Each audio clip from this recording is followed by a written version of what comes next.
beloved Boss Mike Cervera.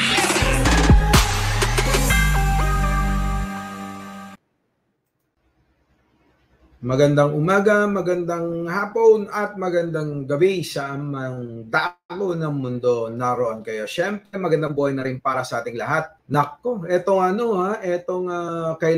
kamakailan ay ginawa nating topic, itong walking pneumonia. Aba, hindi na pala basta-basta. Dahil nga sa China ay halos wala nang pagsidlan yung mga tinatamaan ng sakit na to. At hindi lang 'yun. Maging dito sa ating sa Pilipinas ay marami na rin nagiging biktima. Tulad ako noong isang araw.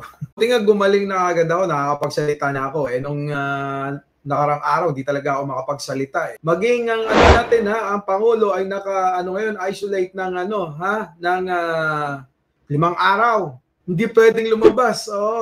Itong ating mahal na Pangulong Bongbong Marcos ay tinamaan ng COVID. Kasi, di ba, sanay na tayo sa COVID. Maging hindi lang si Pangulong Bongbong, pati si Vico Soto. Tinamaan din. Yung mayor ng Pasig, na anak ni Vic Soto. Di ba? Ngayon, may mga COVID. Kaya mag-iingat po kayo. Ito nga lang nakakatakot dahil nga daw yung mga bata pag tinamaan netong bagong virus na to ay walang gamot na po pwedeng umubra para sa kanila. Ibig sabihin, pang matanda pa lang yung meron. Yung gamot na pambata o yung gamot na pang matanda ay hindi po pwede para sa mga bata. Kaya yung mga anak po ninyo na laging nandiyan sa kalsada, abay inyong bantayan, tignan, alagaan. Huwag yung puro chismis yung inaatupag nyo. Di ba? Karamihan sa inyo, puro chismis . Anyway, mga boss, eto na nga. Hindi pa nga tayo nakakaalpas, 'di ba? Hindi pa tayo nakakabawi sa dinulot na pasakit at problema nitong COVID-19 at eto na naman. Kaya nga pati yung pangulo wala nang pinipili itong COVID.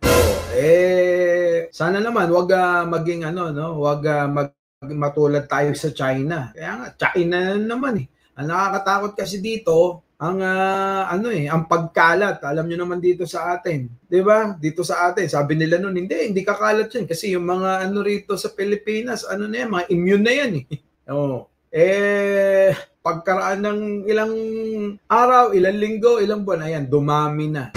Hanggang sa nabalot na buong Pilipinas na rin meron. Ay nako. Ano ba naman tong pasakit na dinadanas ng China din Bakit kaya? Alam nyo ba? Alam nyo ba kung bakit ganun? Kasi ako hindi ko maintindihan Anyway, mga boss, pakinggan nga natin kung ano yung sasabihin niyan. DOH Secretary ba to? Yusek, ano po itong Mycoplasma pneumoniae? Bakit po ito tinawag na walking pneumonia? Isang uri ito ng bakterya na ang resulta pag nahaway ng tao ay magkakaroon siya ng pneumonia o kaya yung iba, tracheobronchitis. Ito ay pangkaraniwan na natatagpuan sa mga nagkakasakit ng pneumonia, ang tinatawag nating community-acquired pneumonia, kung saan sa mga nakaraang survey, 40% ng community-acquired pneumonia ay dahilan sa bakteryang ito. Ngayon, tinawag yan na walking pneumonia kasi yan ang tinatanong mo. Kasi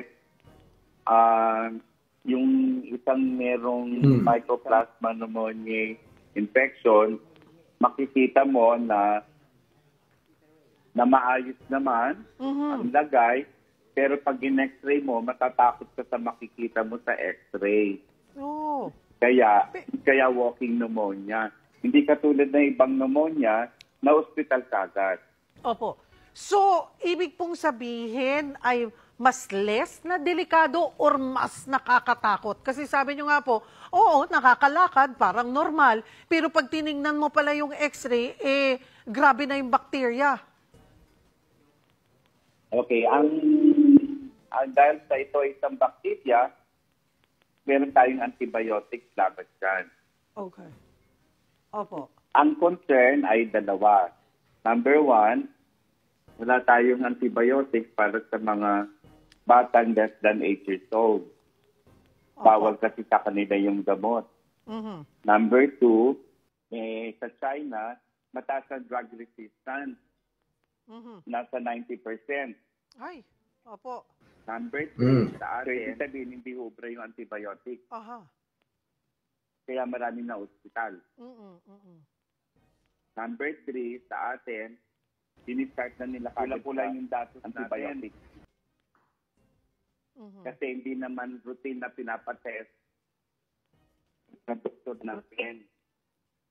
Pag nagsuspecha sila, sinistart na nila kagad sa antibiotic. Okay. So, meron na po bang ganito sa Pilipinas? Ito pong Mycoplasma pneumoniae. Pero na, kaya lang sa maraming taon, wala na nga nagpapatest niyan. Pero may kakayahan tayong itest yan. So, ano po ang plano dito ng pamahalaan para po mas ma-contain or mas malaman po natin na kung anong klase pong pneumonia ang meron? I-require po ba yon na dapat before ka mag-antibiotic, i-check muna kung anong klase ba ng pneumonia ang kailangan gamutin? Tama yan. Kaya nga in-encourage namin mga ospital kung may kakayang gayon, nagawin po yung test. Available po ba yung test na ito sa lahat po ng ating ospital? Hindi lahat. Sa RITM meron po. Okay. And Meron po sa RITM. magkano po ang ganitong test, Doc? More or less? Baka may kamahalan ng konti. Oh. At yan naman ay maaaring ibigay ng libre ng RITM. Ayun na nga, mahal pa. Anyway mga boss, yun na nga, di ba? So, wag nyo basta-bastahin itong sakit na to ha. Kasi baka akala nyo simpleng ubo, sipon, yung pala yung inyong baga dyan nalulunod na ng plema, nalulunod na ng ng virus. Ha? Wag niyong babaliwalain tulad nung nakaraang na pagdaanan natin diyan sa COVID, maraming naging masyado nilang dinedma. Ang ending, kita nyo, napakaraming nagkasakit, napakaraming na ospital at napakaraming mga namatay. Diba? Anyway, mga boss, ang kasi dito, yung ating Pangulo. Tingnan nyo kung ano sabi dito. Pumalo naman sa pinakamataas sa loob ng 19 na linggo ang mga bagong kaso ng COVID-19 sa bansa noong nakaraang linggo. At nakatutok si Ivan Mayrina. Bibisita pa sana sa Marawi ngayong araw ang Pangulo para alamin ang sitwasyon 2 araw matapos ang pambabomba doon. Pero bandang hating gabi, inanunsyo ng Presidential Communications Office na nagpositibo sa COVID-19 ang Pangulo. Kaya wala munang public engagement ang Pangulo sa susunod na 5 araw. Pero dahil maayos naman daw ang lagay ng Pangulo, tuloy ang kanyang mga nakatakdang meeting sa pamamagitan ng teleconference. Bagamat kanselado na rin ang cabinet meeting ngayong araw. Ngayong hapon pinirmahan ng Pangulo ang Public-Private Partner Act at Internet Transactions Act habang naka-isolate. Mismong Pangulo nanawagan ngayong Kapaskuhan na mag-ingat ang publiko, magpabakuna at magmask kung nasa matataong lugar. Sa nakalipas na linggo, umabot sa 1,340 ang mga naitalang bagong kaso ng COVID-19.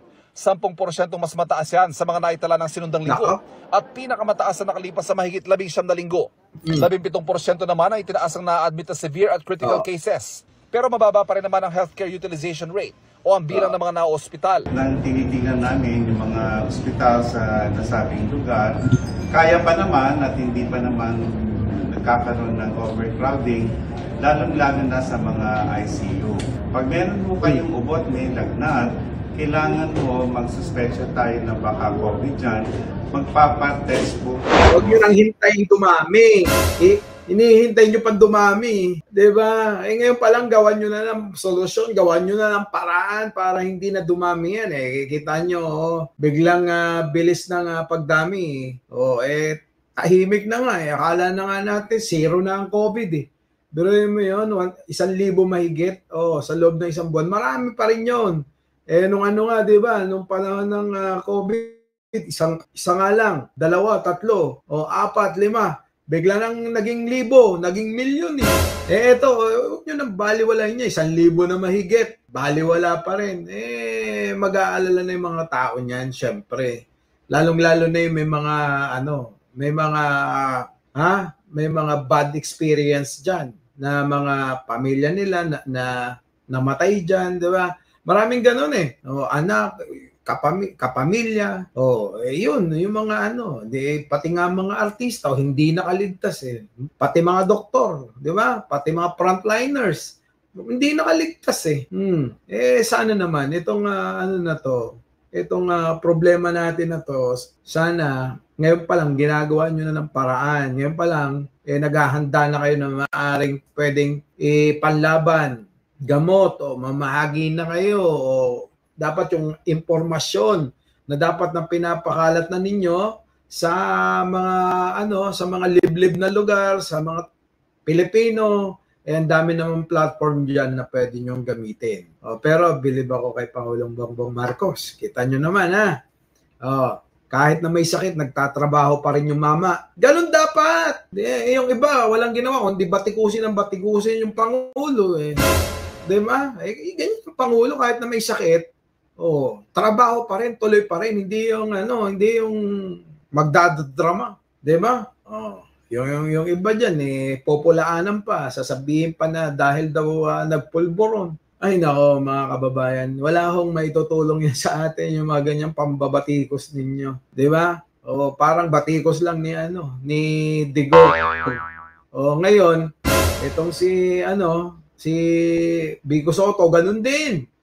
Meron ding COVID.